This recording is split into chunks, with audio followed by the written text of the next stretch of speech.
Міне, жадырап жазды өтті. Алтын күз келді. Алтын күзбен бірге еш қандай мерекемен теңеспейтін мереке келді. Бұл ұстаздар күні. Қарсы алыңыздар. Бұл 11. Құрметті ұстаздар. Шәкірттеріңіздің құрметімен, махаббатымен бөлініңіздер.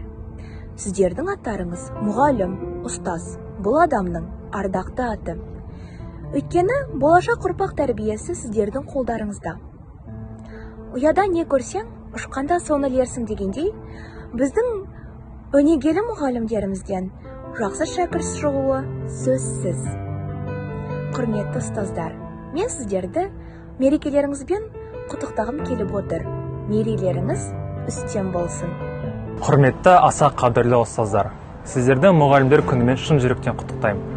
Сіздерге қажымас қайрат, зор денсаулық, бақыт тілеймін. Болашақ ұрпақтың тағдыры, яғни болашақ Қазақстанның тағдыры сіздердің қолдарыңызда.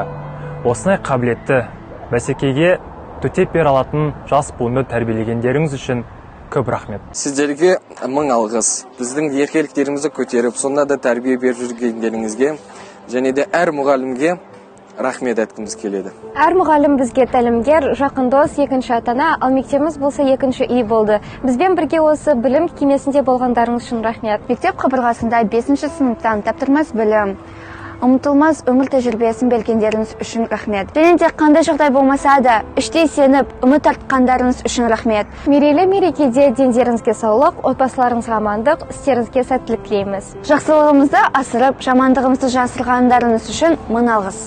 Біздің сүйікті мұғалімдерімізді құттықтаймыз. Бүкіл өмірін өз жұмысына арнаған керемет адамдар бізге тек білім ғана емес, сонымен бірге сүйіспеншілігін сыйлады. Сіздің жұмысыңыз тек жұмыс емес, бұл нағыз кәсіп. Оған тек ашық жүрекпен және жанның барлық мейірімділігімен қарау керек. Сіздерге ашық жылылық, даналық, адалдық және үлкен шыдамдылық үшін көп-көп рахмет. Шаттықты Күндерде кездескенше.